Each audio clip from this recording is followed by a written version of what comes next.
Is power a tempting, corrupting, unethical force, or is it a driver of love, strength, and progress? Here's what you need to know. Power, a powerful word.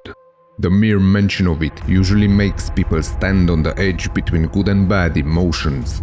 Power, the tempting gem that comes with the promise of achievements and influence, but also power, the element that instills fear and insecurity in many. And yet, what kind of answers would you get, friend, if you were to ask around what does power represent? Is power something good, something to strive for? Is it just a malicious temptation that only destroys the man who pursues it? Or is there something more to power, something beyond good and evil that you need to understand? The number of opinions you might receive on this topic will likely correspond to the number of people you ask.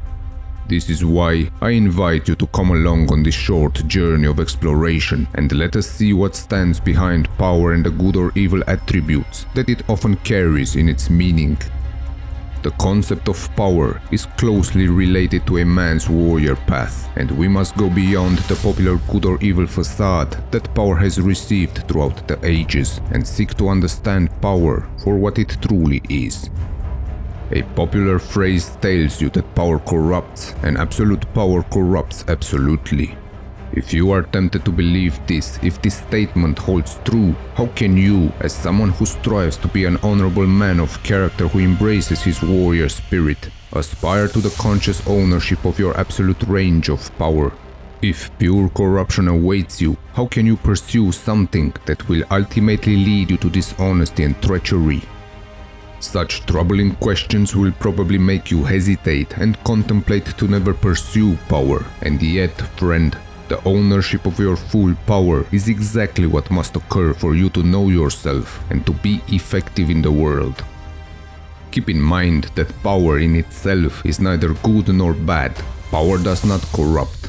Power, in its essential state, has no value judgment associated with it, just as behavior has no positive or negative connotation until someone does something with it. Power is simply energy manifested in time. What you as a man choose to do with this manifestation of energy is what determines its positive or negative inclination. The justification for the previous statement, in which it is boldly stated that power corrupts absolutely, is that throughout history, the main tendency was to use power in a negative way rather than positive, but the reason for such a trend was always given by the origins of one's power.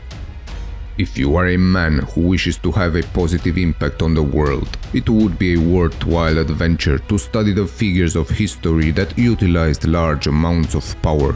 A study not of what they did but of who they were will clarify the concept of power and its positive and negative use.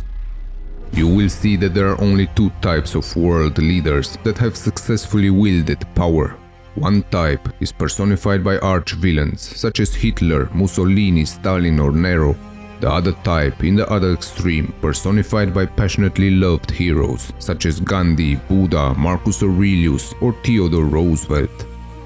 In your study, friend, you will uncover with fascination the very simple common denominator that is present in each type and also the simple difference between the types, and you will understand the simplicity of your observation. It is just a matter of where their power comes from. In the case of the arch-villains like Hitler, Stalin or Pol Pot, a look at their early life clearly shows that they came from a position of utter powerlessness. For them, their center of power was somewhere external to their being. For these men, power was something out there that had to be seized and manipulated, and since they lacked a sense of internal power, they grabbed on to the external power and misused it to the extreme. If you look at the lives of the men you consider heroes, you will see men who felt their power from within. For them, the source of their tremendous power lays inside their being, not outside where it must be achieved. When such men use their power in the world, there will never be any fear that it could be stolen from them, or used up or worn out. Their source of power is like a wellspring deep within their soul, never hesitant, never decreasing in its intensity. Power and love are one and the same thing for such men, and the more they give this away, the more there is to give. because they understand that when the power of love overcomes the love of power, they will have true peace, prosperity, and fulfillment. Remember, friend, power does not corrupt. A man who cannot sense his internal wellspring of power and love is the one who will choose to corrupt with the power that he has stolen from outside of himself. I dare you to take these ideas to heart and contemplate your own actions and intentions. Learn to know your own internal wellspring of power and love, and understand that this sense of self can never be taken away from you. On your personal journey into manhood, you will encounter moments wherein you will know your sense of power. It may come to you in the midst of meditation or physical activity. It may overtake you as you immerse yourself in a moment of intensity.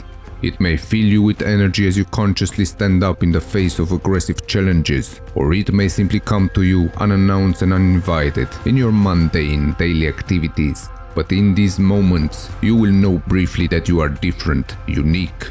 In that flash of your existence, if you pay attention, you will understand that you have everything you could ever need to be whatever you wish to be, and you will know that a source of power flows within you, a source that will never cease. And in these moments, you will be faced with a choice. You can choose to instantaneously disregard this awareness, to discount it, to train yourself to fear and mistrust your own power.